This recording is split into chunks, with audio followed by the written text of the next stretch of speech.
Hello, everybody. Welcome to Wednesday's Live again. And happy to be back doing this little Roman scene. Today I wanted to address the topic of wet into wet.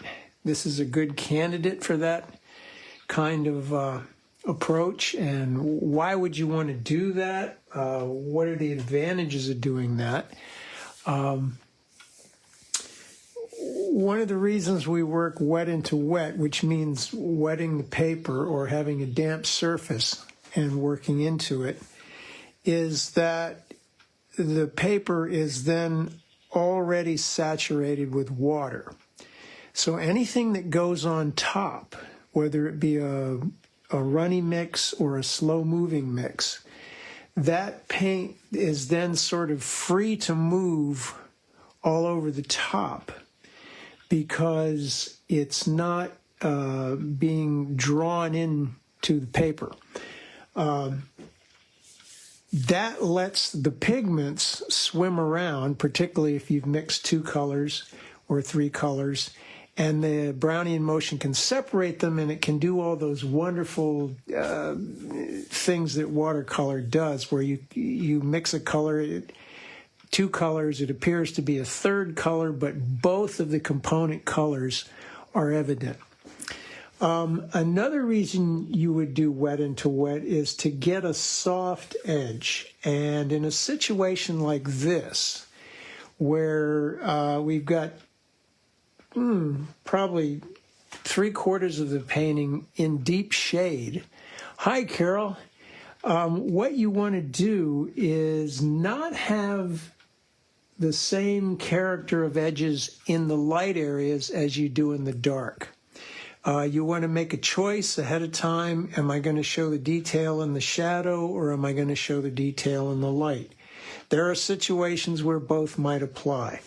In this instance, I want the edges in the shadow to be kind of soft and there, but not super sharply indicated, to kind of draw the attention to the light areas. This is a little street somewhere in Rome near the Ponte Umberto. I think I was just wandering around, and where we were on a walking tour, and just every time we see something like this, we shoot it. So I'm going to do the draw first, and then explain more of the things that are necessary to do in the wet into wet. So a drawing like this, we want to, I'm doing something a little different too here. I've got the board, I got the paper taped to a board independent so that I can turn it, flip it if I want to. So let's see. We've got almost at the halfway mark, we've got a strong vertical. I'm always looking for the key verticals and the key horizontals. We've got about the 1/4 mark, we've got a strong vertical here that goes all the way to the bottom and right to our feet. Hello, Sharon. So I'm making some light lines here. This is a little above the furthest point away at the tops of those buildings, a little above the halfway mark. Hello, Michael. So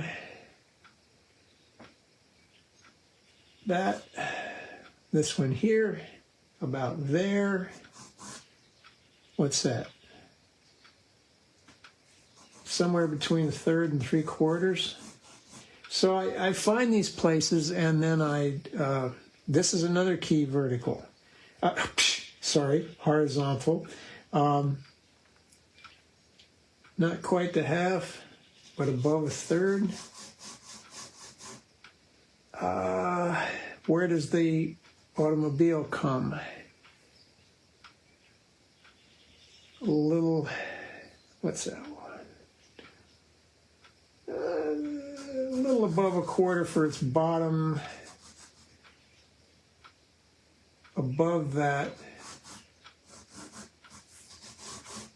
So I'm looking for these relationships. Now I'm going to start to flesh out what we've got going here. So there's inside of that, to the side, I've got a thing coming out.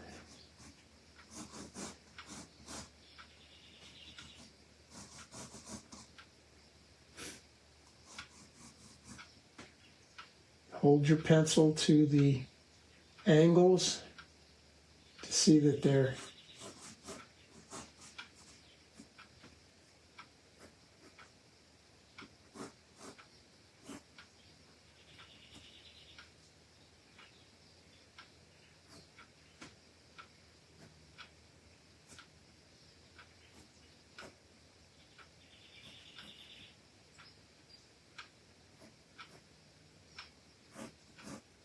that actually leans in. That's kind of Rome is old, so you go with that oldness. There's a very strong eave here coming down. So they're kind of wedge-shaped triangle things. And I'm going to darken these lines up. When I do these drawings, first I'm trying to find the positions. Some plants there. The bases.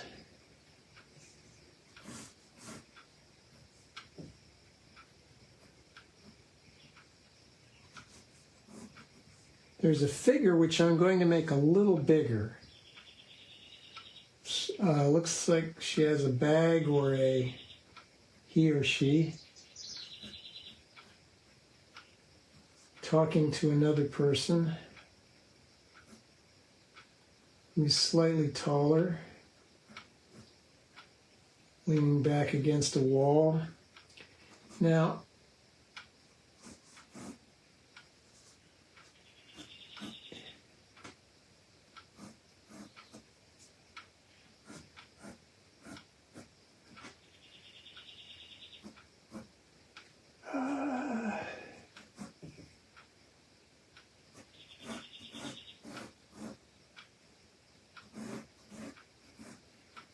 there's some kind of carved statuary in here, which I think is a bit too much to have at the corner of the paper there. Bernadette, new friends, hello. Holding my pencil along the lines of the window to kind of get a sense of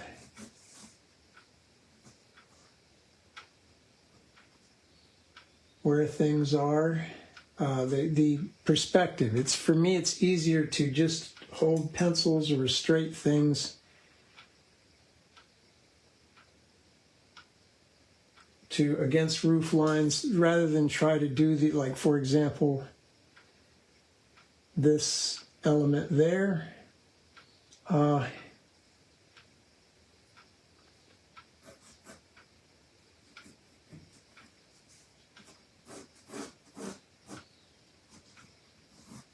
The rules of perspective, I'm fond of saying, only apply to a flat earth with new construction, and we know the earth is round, or you should.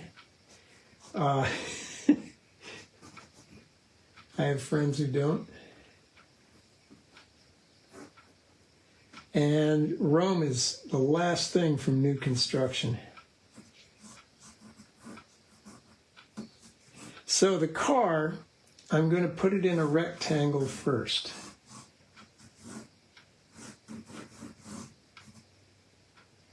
Actually, it turns up in a sort of a square.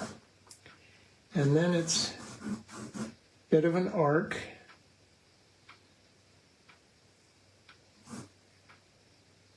The line there.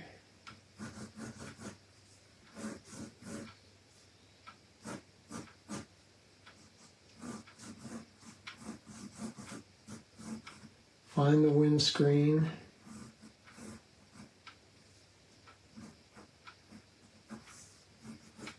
The front is kind of like a D, laying on its side.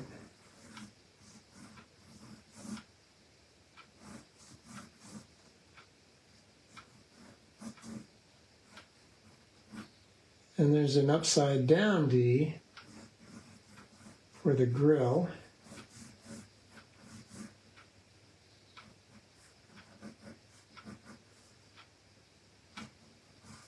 But it's mainly going to be obscured. Just want to make sure I don't make the top too big.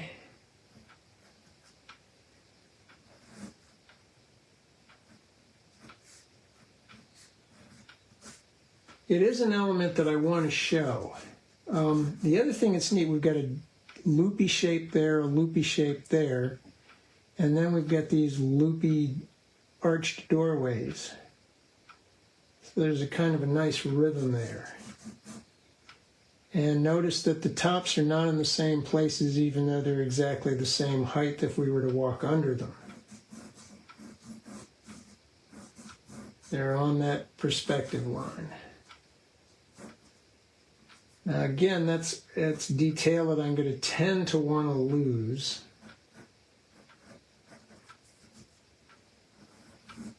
Just like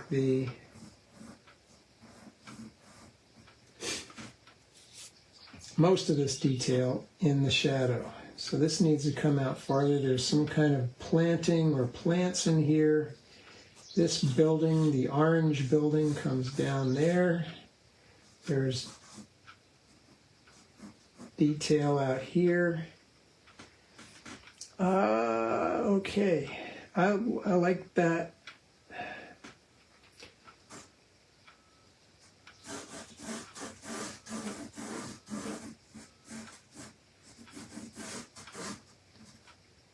I'm going to indicate where these windows are. I'm probably going to lose them. Also, notice on a window like this, when you're looking up to it, that the bottom will be so steep, but the top will be even steeper still. So you can see that they would meet over here.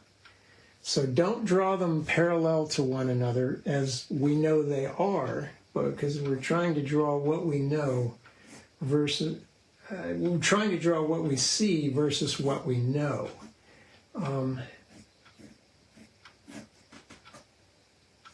And that is the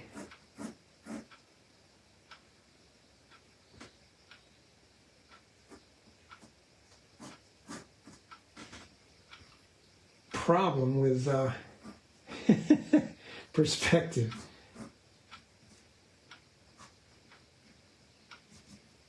And there's a whole lot of business. There's some lovely shutters in here. I think I would like to indicate them if I can get away with it. I need the silhouette of the building above all else.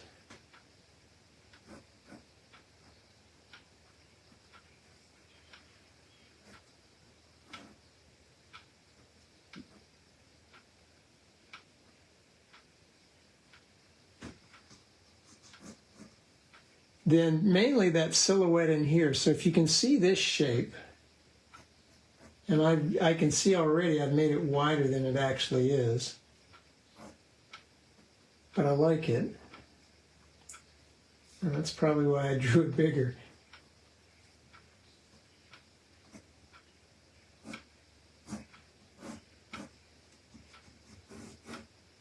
Okay, I think I'm getting, now I've got that.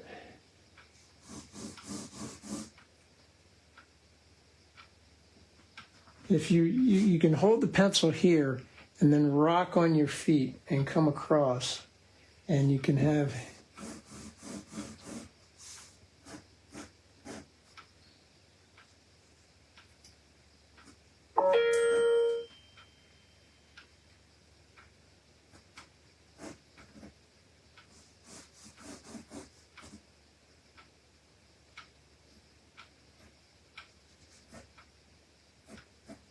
Okay, now, I think I am just about, maybe I'm going to do a bit more with this car. I get enough drawing that I can start taking out lines that I know I don't want. And the big thing I want to make a decision about now is, okay, my figures, I want them a little more action in here. And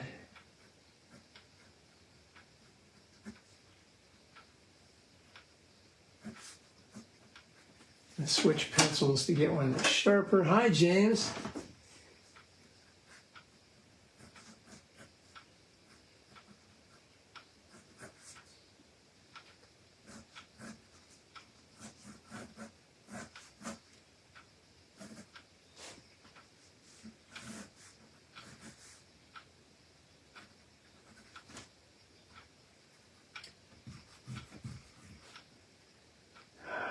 There's a bit of a, well, puddles and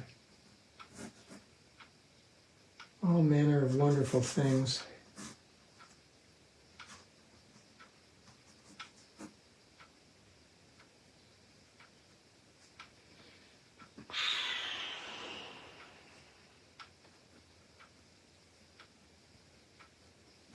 Okay.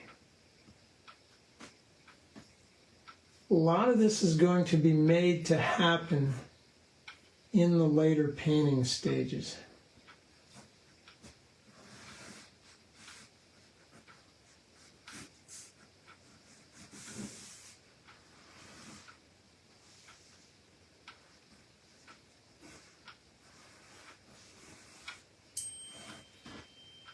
Okay.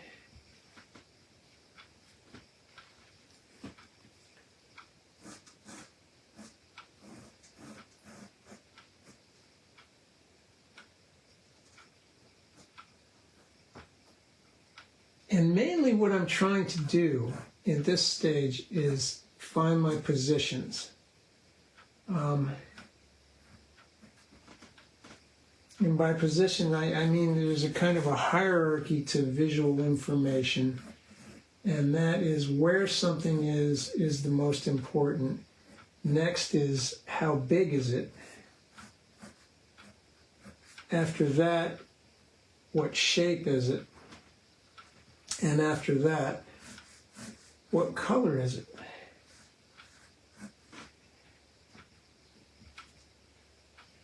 Very important to get something in the right place. Anything that goes on back there, we're going to more paint. Okay, I think we're ready to go. Now what I'm going to do is I'm going to wet the sheet, surface of the sheet, with a wide brush to sort of saturate the paper. In other words, I want the water to soak in so that there's water below the page, the surface of the page, and anything that goes on top from this point, whether it be slow moving or runny, is going to pretty much stay there or have some time to swim. Now I'm going to get my regular brushes. I'm going to get a mop, about a number 16 or so mop. I'm going to get some, oh boy, I'm nearly out of cerulean blue. I should get some more of that. Well, let's get some ultramarine.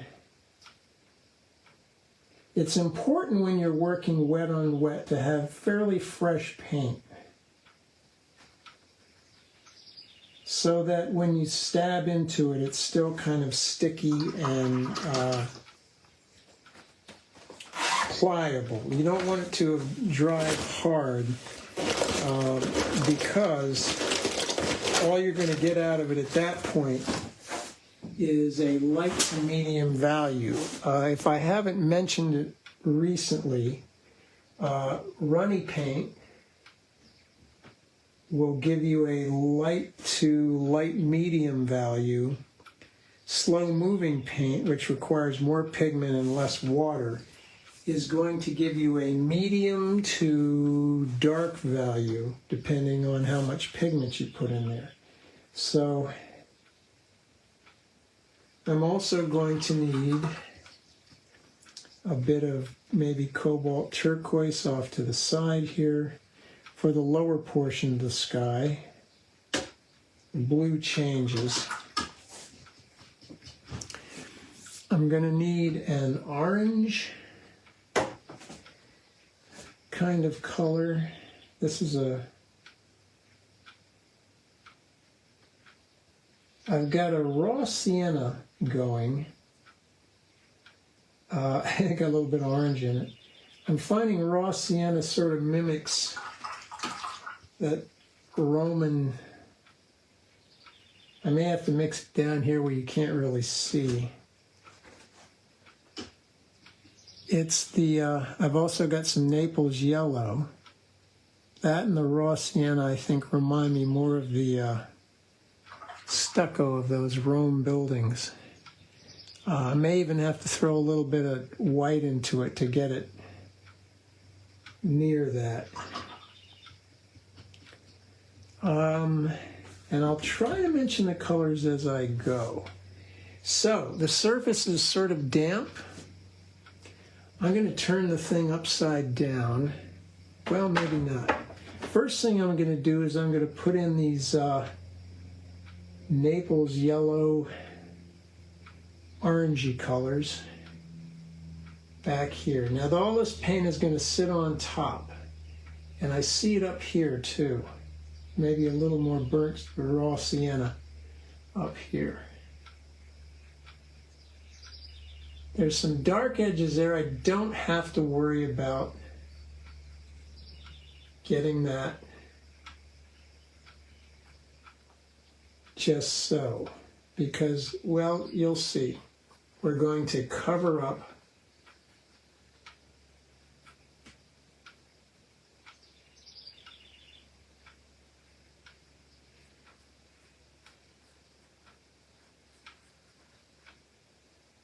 and it's going to look like a holy mess at first, but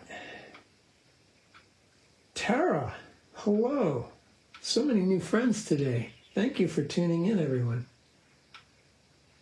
Paint through those figures because they're dark, so you don't have to account for them. Anything that's darker you can paint through at this stage because the next layers will be darker and cover it right up. Up here it's a little lighter, so I'm going to put some of the titanium white in there.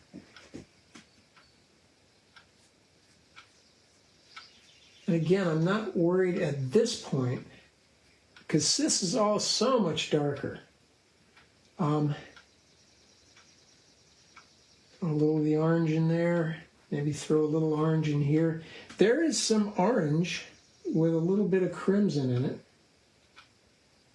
alizarin crimson, coming down into this area where it's reflecting on the wet street. And I'm just going to soften that with some water to keep that edge soft. The blues, I think I'm going to turn this, well, let's soften all of this. I'm going to turn this upside down so that I can start with the lighter blues that happen around here. And this is so that they won't run down into the colors that I've just painted. And then I'm going to switch to the blues and do the same. Now the board, the table here, is at a 45-degree angle. And that's for a reason, so that when I do something like this, if I were working flat, that blue would spread out all over the place and create problems more problems than I want.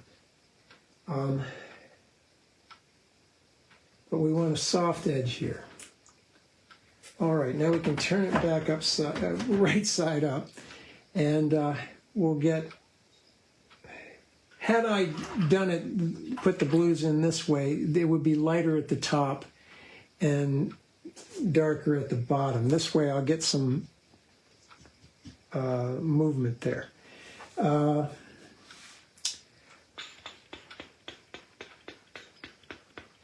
Now, these areas here, I'm looking at them and I'm seeing we're going to be going to a denser mix of paint. I may even need to spritz to get a little more, keep that paper from becoming too absorbent again. I'm going to mix up ultramarine blue, which I already have here. Now you see I'm going to, those were running mixes. I'm going to slower moving mixes. Consistencies. The consistency of the paint is everything in wet into wet.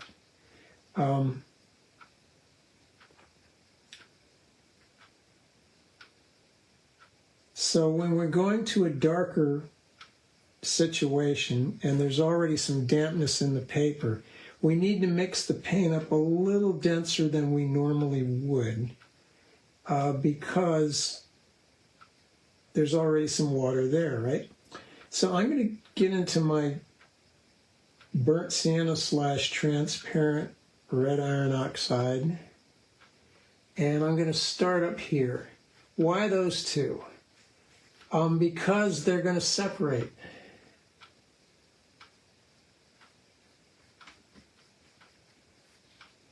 Now I can add a little bit of alizarin to that to change the color. Make it more purplish, but a dull purple. This is not the darkest color that's going to go here.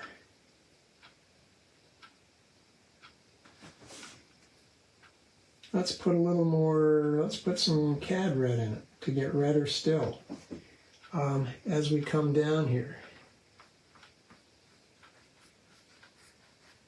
I am going to switch to a kind of maybe some cerulean, put some cerulean in there. Notice I'm going for the same slow-moving consistency.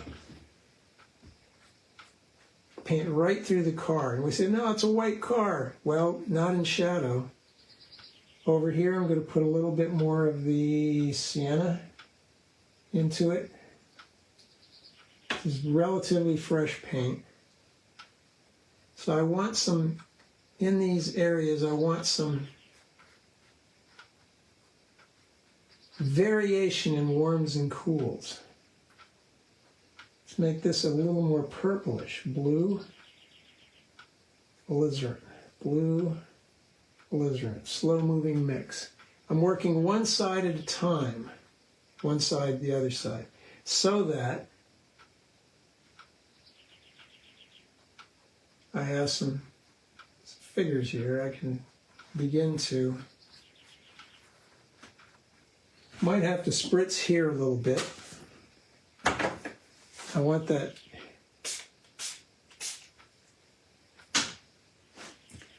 back to the ultramarine, maybe a little of the cerulean. Variation, that's what I'm looking for, some variation. As long as it's the VAT value, and this is the transitional area. Right into that pink. The paper is taped to the edge. You can see I can get my finger on it. Hello, Lynn. Get the brush under it so that only the four corners are really being held. Shouldn't have any whites there. I'm just touching that in. Now, on the other side, because I put a lot of blue in this, I'm going to make the other side more of the sienna or reddish colors. So same basic mixes, different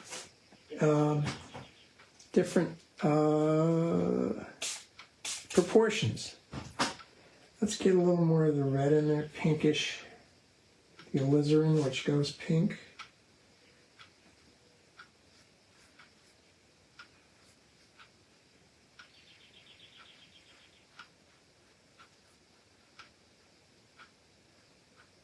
More pink.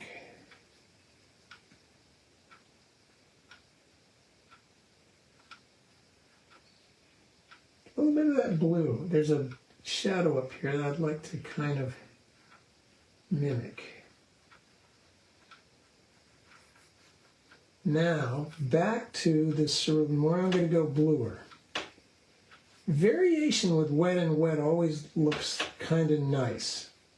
If your upper edge is cooler colors, make your bottom edge warmer colors, or vice versa. Or because there's water in this paper, I can put this on and it's sort of swimming and moving on the top. It's a little drier here. I might start suggesting the figures. And of course, you kind of have to work with what you get. I'm trying to get as much drawing in there as I can early on. Oh, thank you, Kathy. That was the thing that drew me to this painting, or this subject. It was just like you're walking along through these shady streets because the buildings are so close together, and then boom, boom, there's that little strike of light in an open area. And it magnifies the oranges and yellows and colors like that. In fact, I'm looking at it and I'm thinking I could even get some more Naples yellow back in here.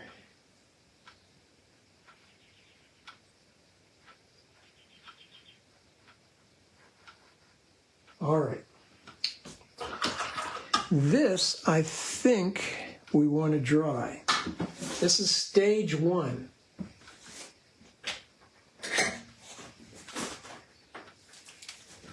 And I know the car looks like we lost it, but you'll see when the darker things go in, we're going to leave some of this original color behind, and then magically the car will appear.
Okay, so you noticed I'm actually drawing the backside too, because that thing was wet through to the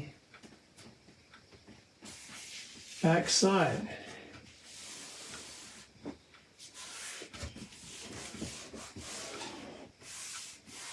So, and I didn't mention, this is a 140-pound Saunders cold press. Rough is probably, a rough surface is probably as good, maybe even better. Hot press, maybe not the best thing to use for this type of subject. Hot press is usually good for floral, botanical kind of things, or certain kinds of special effects. I want to go through here and just a little bit sort of stiffen a bit my drawing. There's a lamp out here, which I think I'm going to bring further down.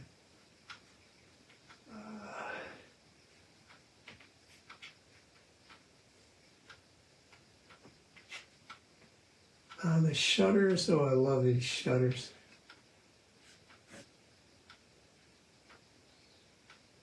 There's a roof here, well, several eaves. They're going to be dark. We're going to make all this stuff kind of happen. Meaning stuff, windows and doors and eaves and whatnot are going to happen when we put in the strong darks. And you'll see it just almost is kind of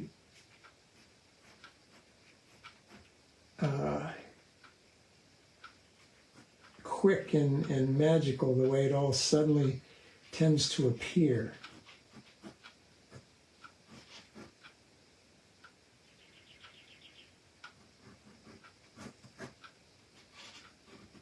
Okay, now I think one of the places I really do need to stiffen my drawing is the car. I'm losing its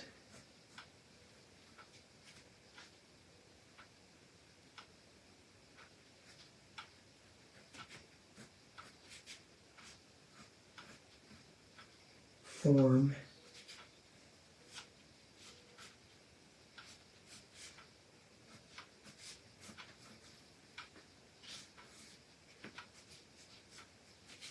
A whole lot easier to find if I draw it a little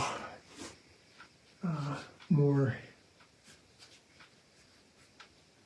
thoroughly now and try to find it in the dark, so to speak. Base of that building, I need to find that again. Some windows in here.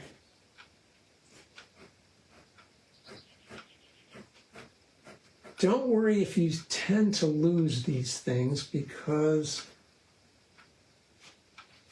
you can always find them again or make them up.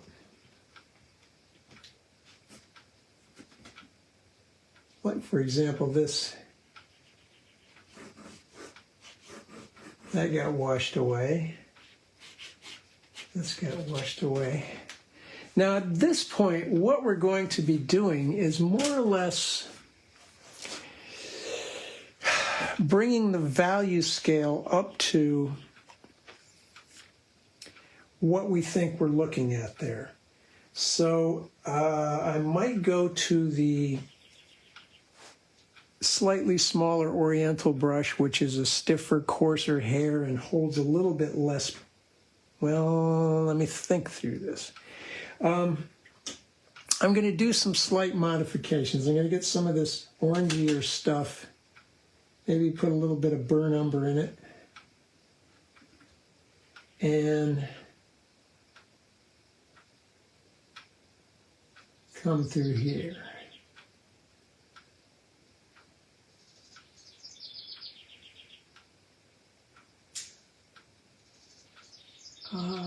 Begin to suggest some of these eaves.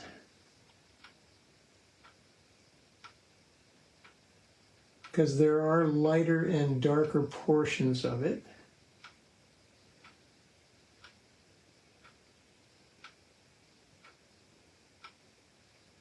Some shade coming down from that. There is I guess it's because of green shutters or something, so there's a little bit of a turquoise mix coming down from here. These are runny mixes of paint because I'm glazing. Glazing is when you're placing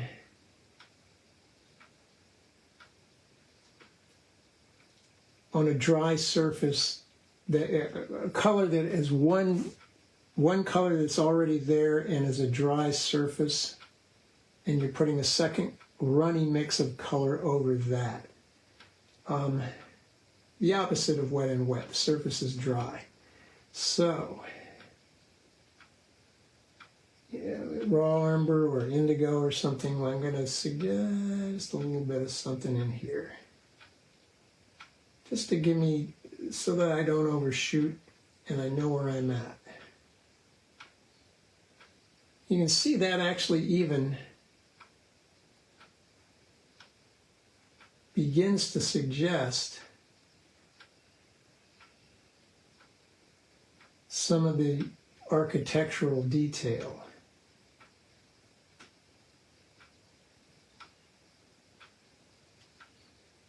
And because I'm doing it at a stage when it's a little bit wet, the edges are somewhat softer.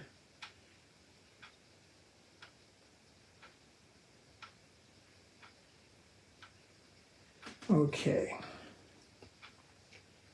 I am admittedly shooting for an impressionistic effect. I don't want a detailed architectural rendering. That's a whole different approach. But just throwing those in, I'm doing this more or less to show me where things are so that I don't overshoot when I do some larger areas. There's going to be more of this. Don't worry.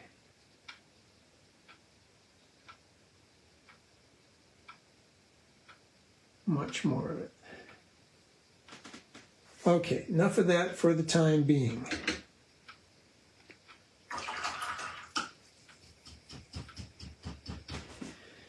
You need to get this up to the degree of darkness to make that jump out the way it does. Okay, more ultramarine.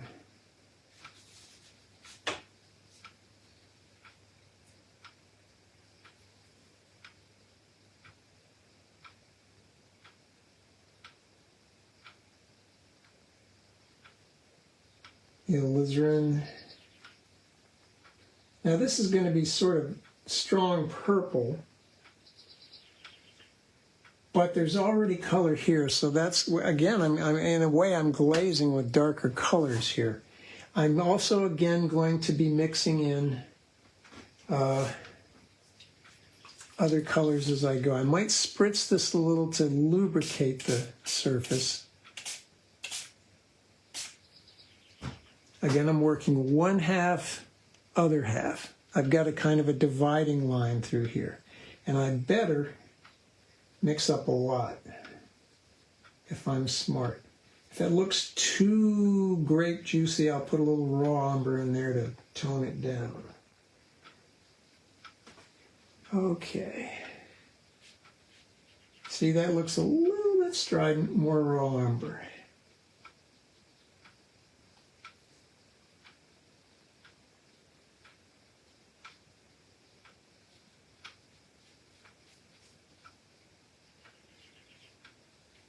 Now, while that edge there is wet, I'm going to rinse the brush a bit and bring water down this edge.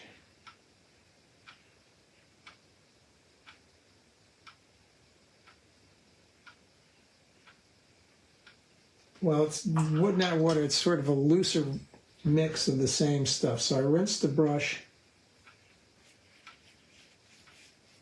blotted it.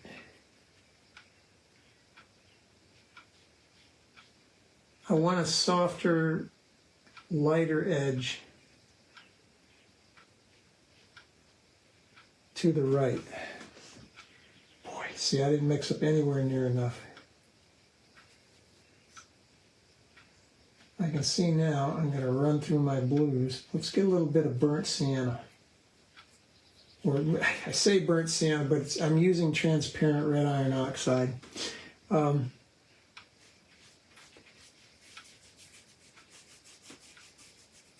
I do need to get, now here's where I'm going to start skipping over the car. Except the windscreen. Going through that.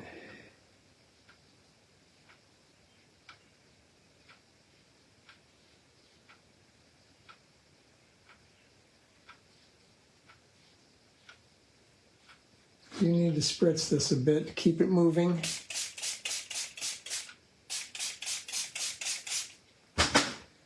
While I mix up more because I didn't mix up enough.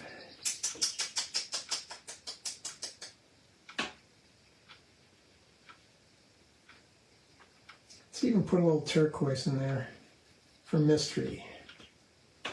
I don't want to have the same colors everywhere.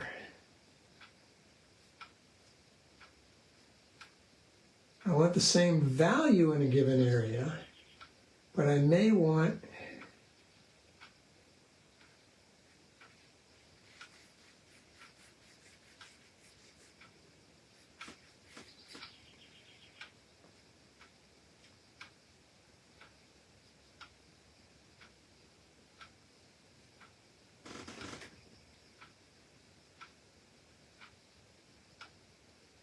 probably shouldn't be doing that. We'll see.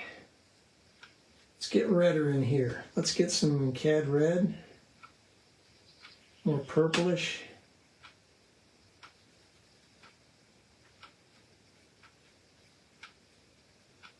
Down the side of the car, across its front.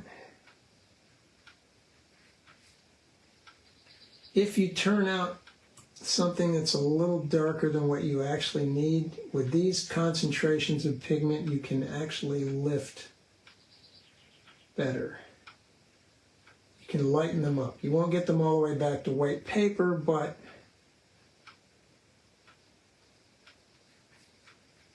now, again, put some water in that. I'm going to run it over here.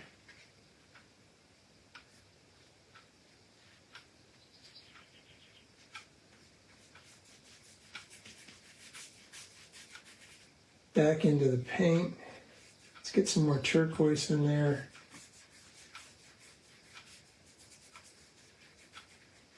Variations. Okay, starting to get the big structure of this. Rinsing the brush, blotting it, and I'm going to lift out some of this softer area where the light is reflecting into the wet cobblestones. Now, more of the red on this side. Red and cerulean, I think.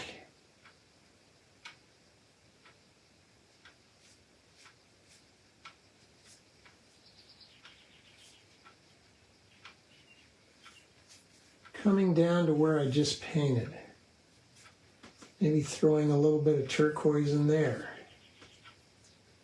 If the top is redder, the bottom will be bluer. If the top is bluer, the bottom will be redder. Now, I'm getting some water and more red for a runnier mix to come out here, so it's a not as dark and slightly softer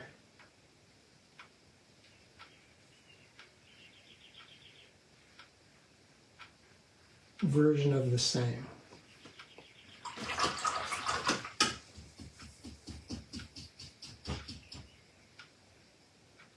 Rinsing, squeezing. Hello, Marge.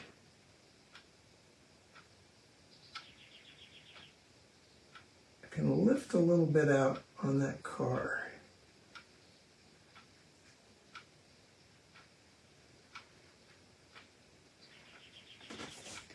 There's a light thing down here. I'm going to rinse, squeeze.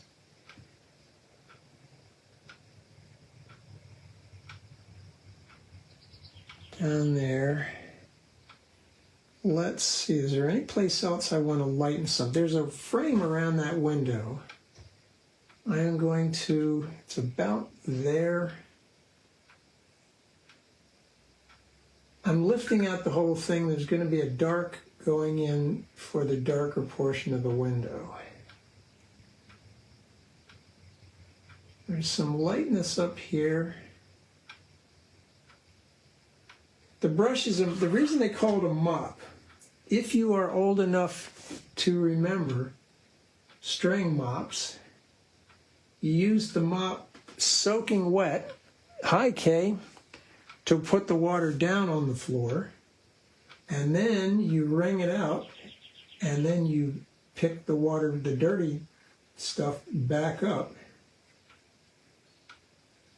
with the same mop. And people who use Swiffers don't even know what the heck that is. Now, I dribbled some water there. What can I do? I can get thicker paint to cover that. So I want that edge to come forward anyway. I'm going to put some burnt umber, some burnt sienna, and some cerulean.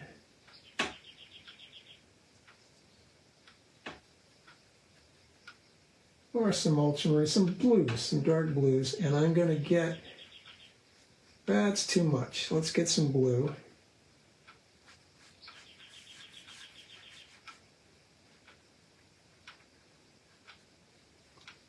It's bluer up here. It needed to be browner down here anyway. Or different. Let's put that in those dark doorways. Let's get into, there's some spatial divisions here. Hit that and that. Now let's take stiff blues and go in here. Remember, the consistency of the paint is denser than what's previously been put in there.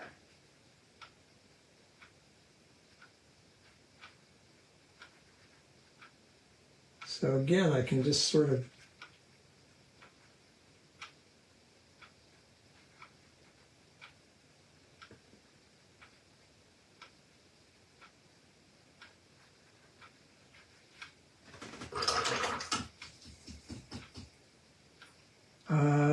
let's get some alizarin or something pinkish, and put in that pink glow. Because if I squint, even the light areas down here are nowhere near as light as what's up there. Hello, Jane. Wet into wet. We're really going crazy and having fun. Just making sure that when we do something, what we're putting down is not runnier than what's there. If it is, it's going to create a blossom or something we don't want. Okay. Burn out, what, raw umber, indigo. These are very stiff mixes of paint. And I'm going to go to a smaller brush because I'm making smaller marks. So, a brown and a blue, raw umber and indigo. I'm going to start making some of these strong darks.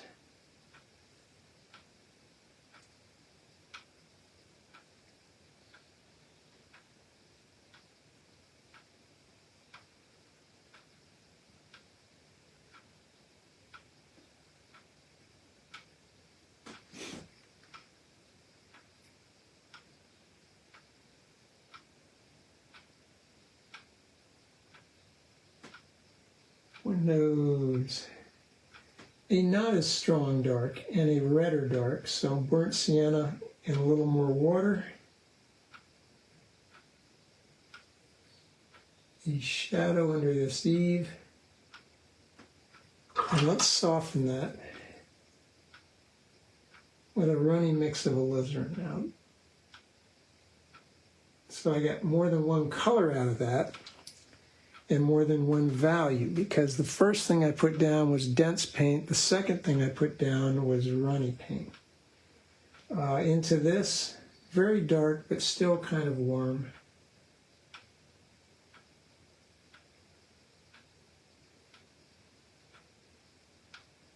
That.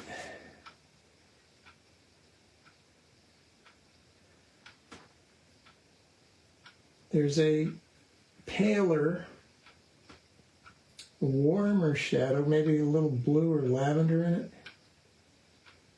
I want a dirty lavender here.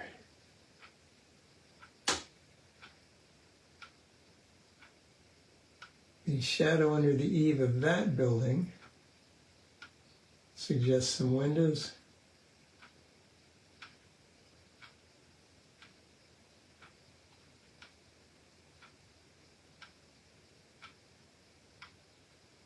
There's a light facade here. Something like that, brownish bluish up here.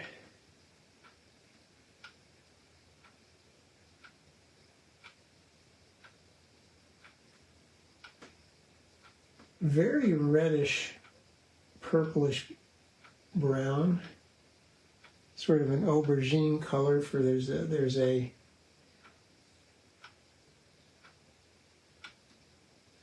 soffit or eave coming out here.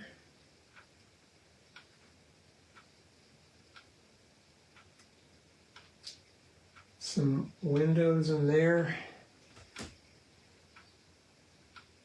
Some dark business. It looks like storefronts or who knows what. Doors and windows. The tops will be lower above. As they get closer to you, well, they'll just get taller.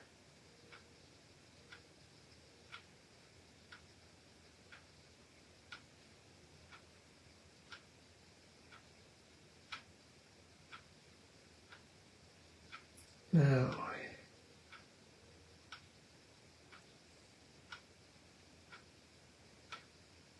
okay. Those shutters, I'm going to make them kind of pale lavender gray. Some of that in there too.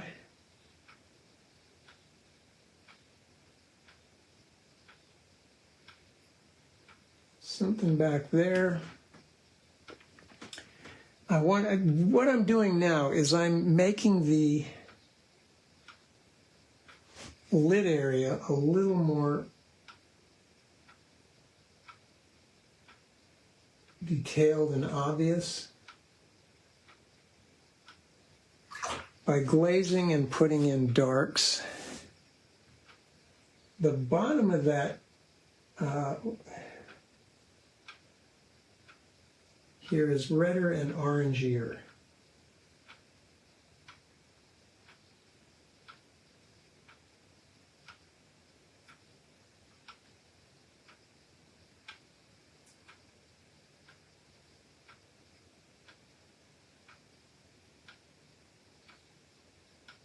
Okay, let's see, there's some orange under there too, isn't there? And there's a dark chimney. And the tiles are a little bit darker. Okay, yeah, liking that.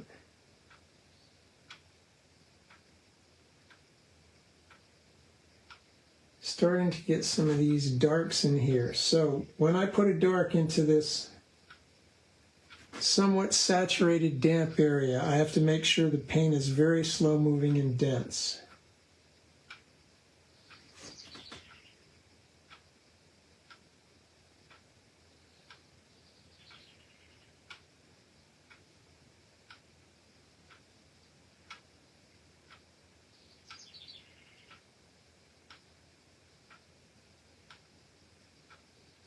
Couple of really dark windows up here. There is a dividing line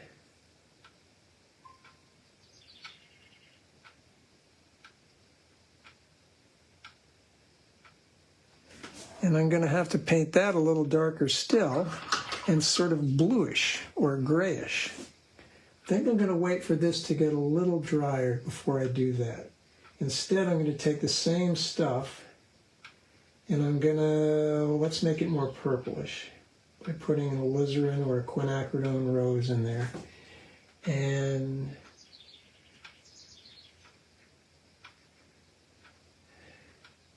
some architectural detail.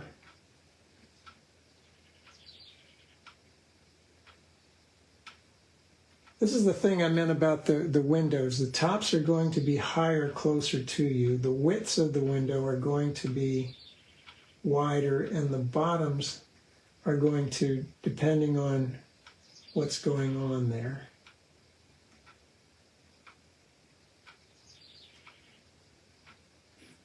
There's some dark business, which I'm going to start making more bluish with indigo and ultramarine, where those plants and stuff are. Let's darken the tops of the windows, because that's where the least light is getting in.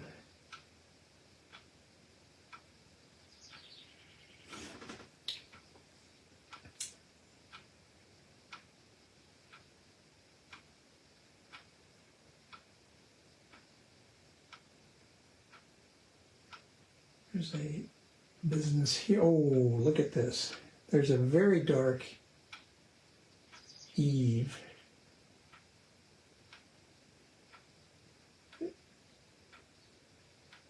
Comes down there.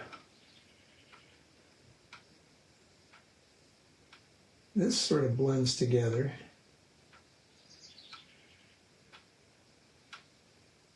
Let's make the car happen. Getting indigo and raw umber. This is just nearly an opaque dark. The shadow, the deep, deep, deep shadow under the car.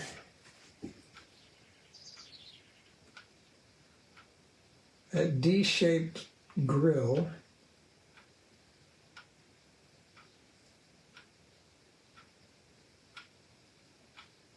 Where the tires would be. All this is deep shade, petering out into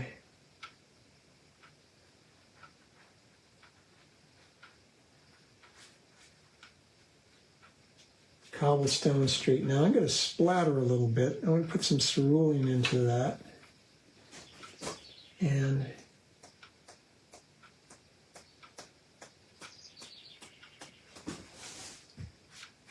splatter like crazy. I want going on the side of the brush to suggest the texture of those lovely ancient cobblestones. Who knows when they were put in? Okay, this side of the building. Raw umber, indigo. More raw umber. Start indicating some. I'm going to have to lift this up so I don't see the glare.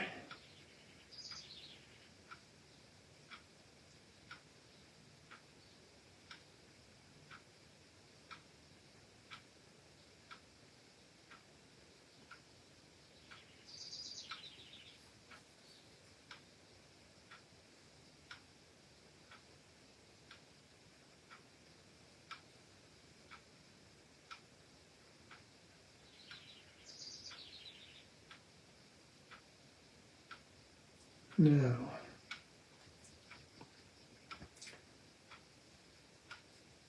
raw umber, maybe a little bit of alizarin.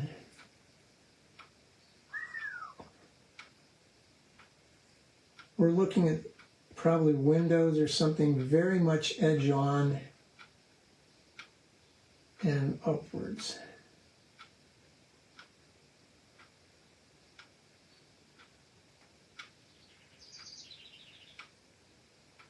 I'm going to just pull that all the way down for the sake of making it dark. I'm going to pull a more purplish dark, indigo, and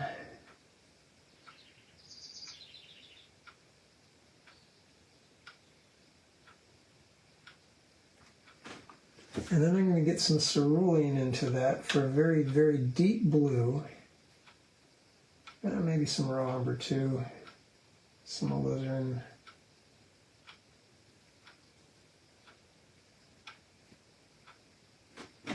Oops. I'm having to tip this up so that I can see the image without the glare.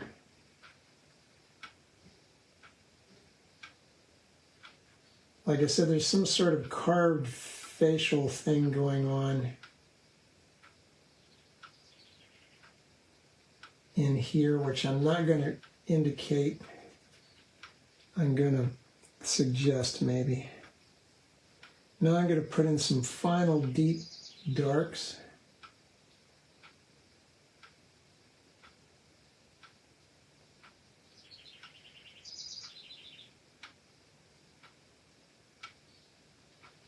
I probably should do the figures.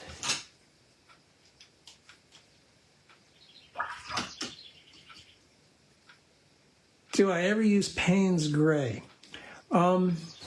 I have neutral tint, I have indigo. If you check the pigment numbers on, I have Prussian, you check the pigment numbers on these things, it's pretty much the same blacks, blues,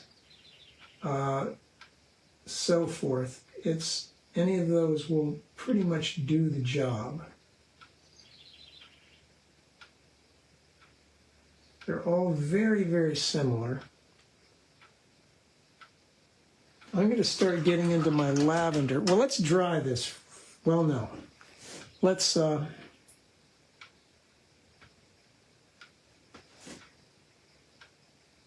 this Holbein lavender is a very opaque color, but it looks like white.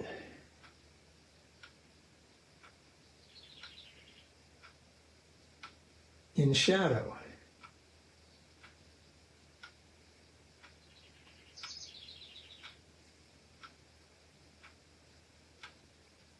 As such, it's very useful for suggesting things like that.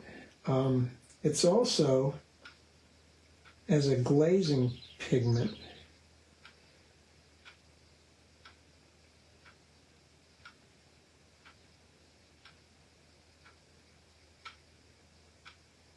does fun things.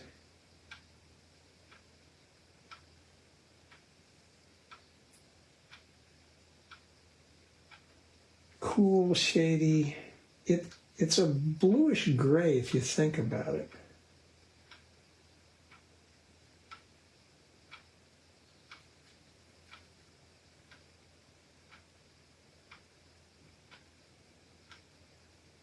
You squeeze it out of the tube, it looks lavender. Let's put a little alizarin in it, or Quin Rose, and maybe, it's glazing with white.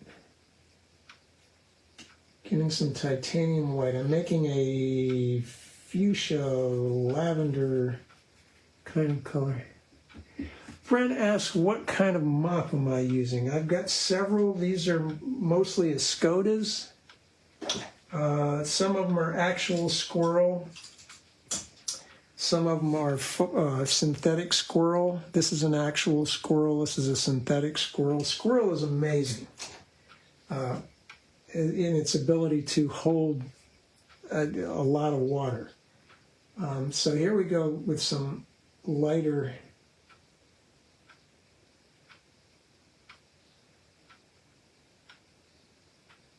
I've mixed some white. I'm not above using white. You're not going to paint around it, or if you do, it's going to look,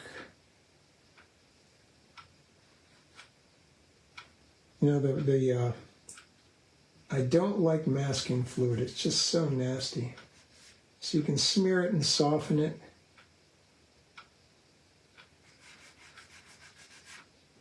Get the look of the cobblestone, hopefully. Now back here I need a little bit more definition.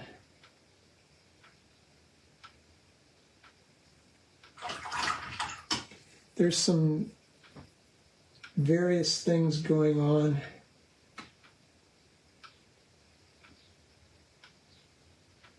Cars, but it's amazing. People will drive. Put a few more figures in.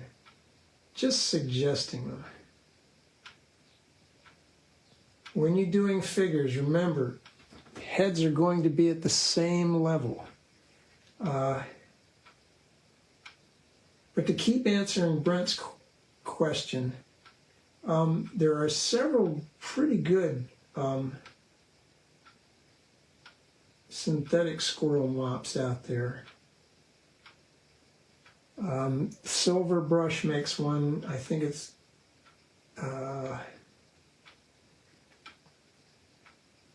what do they call it? It has a black and silver handle.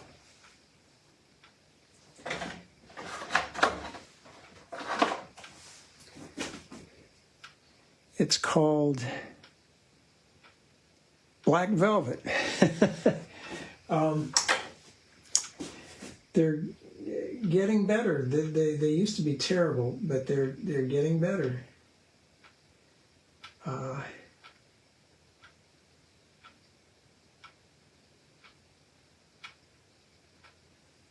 Let's get some of that lavender I made up there. It's not there. I just think it needs to be there. So.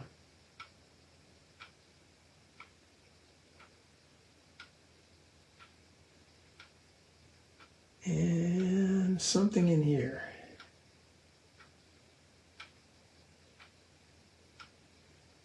So let's detape and see if that tells. Oh, let's put a license plate on the thing.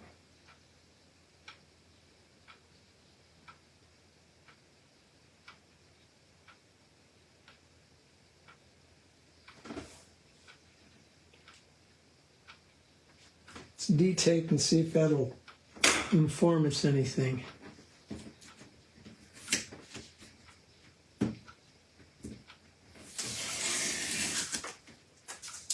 The idea with the wet and the, oh, I can see stuff already. The idea with the wet and the wet is to get soft edges and to keep the pigments moving and separating. And one reason I might not use Payne's Gray for a very dark area, because it's just one dark, uniform dark everywhere, and that will look kind of oppressive, or can. Whereas if you have a mix of two colors, one of which is sort of in the blue range and one of which is sort of in the brownish range or reddish range, the two pigments are going to separate because they can swim on top of the paper. Because the paper is wet and saturated and it's not sucking up the paint. So that allows those two paints to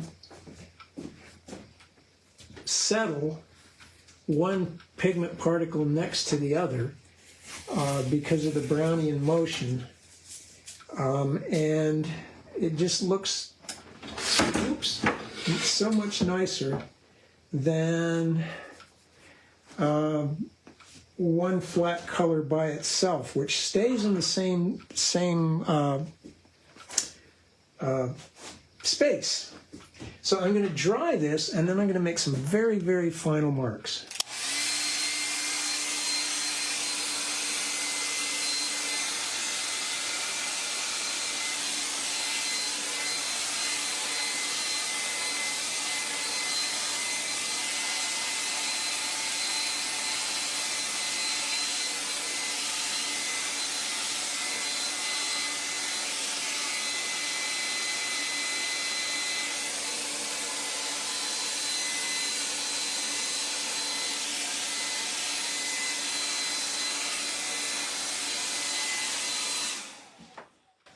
So I mentioned that there are some things that jumped right out at me. This area is kind of flat and uninteresting. So when you get it, rather than lighten it up, I'm going to glaze a darker area into part of it in order to make. So I'm using my darkest colors, Prussian blue and indigo, which is Prussian blue with a little black in it, or some red.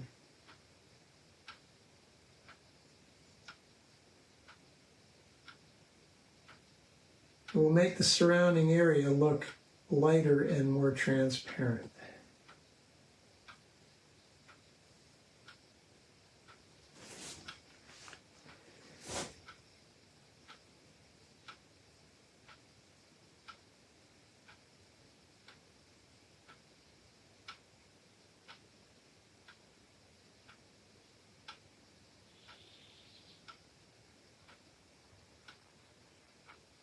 Tops of the windows darker than the bottoms.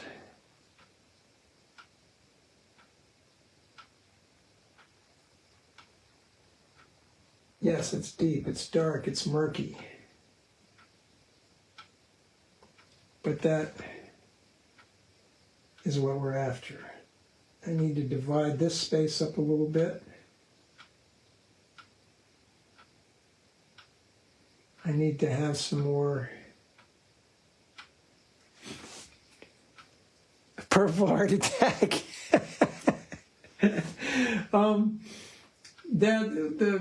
That's the idea here today, was the wet in the wet, because the paper was saturated and the paint could swim on top. It could do its watercolory thing. And whereas if it was dry paper, I probably would have had a flat, yucky looking effect.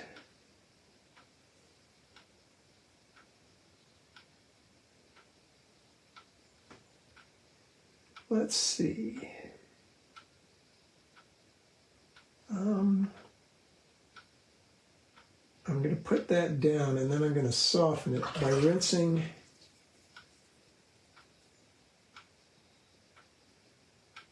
and pulling it down. Maybe I'll do the same coming out of here. See, that's going yet darker still.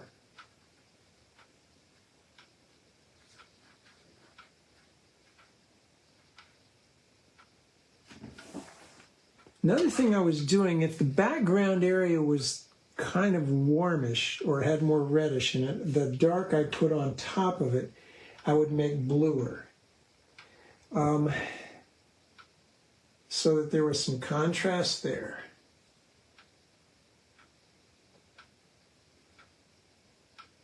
Let's see if we can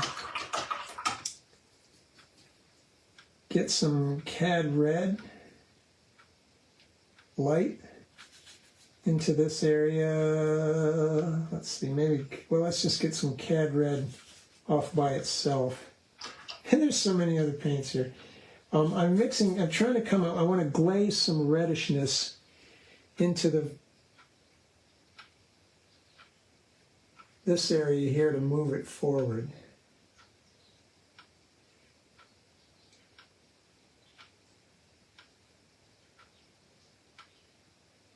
And that's kind of a semi-opaque glaze, but I think it helps. Let's put a bit of that in here too. Seems to be some of it in this area as well.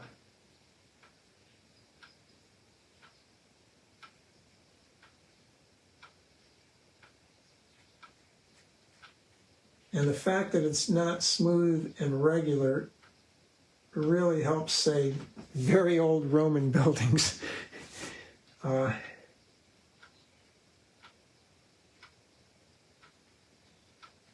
was part of the charm of the place, is it was so ancient. You had to love it. Okay, so I'm going to call it quits with that. I think maybe put a little more of that red in the roof for the tiles. Maybe a bit of that up there. And there it is. Thank you, Michael. I still think I could probably use a little bit of stronger dark back in these areas. Suggest life and action and who knows what.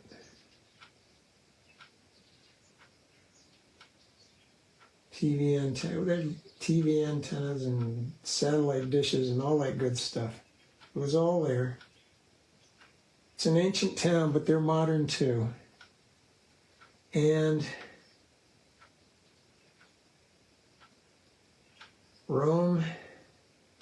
Roman alley, near the Ponte Umberto. So I hope you guys enjoyed that. They're the next two. Oh boy, let's see. Let's dry that so you can see the full effect. It's kind of glary up there.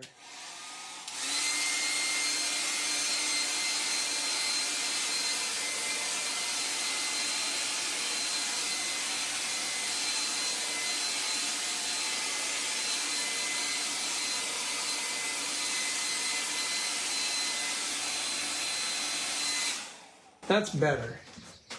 When it settles down and dries, and of course I would always prefer to let these things dry on their own. The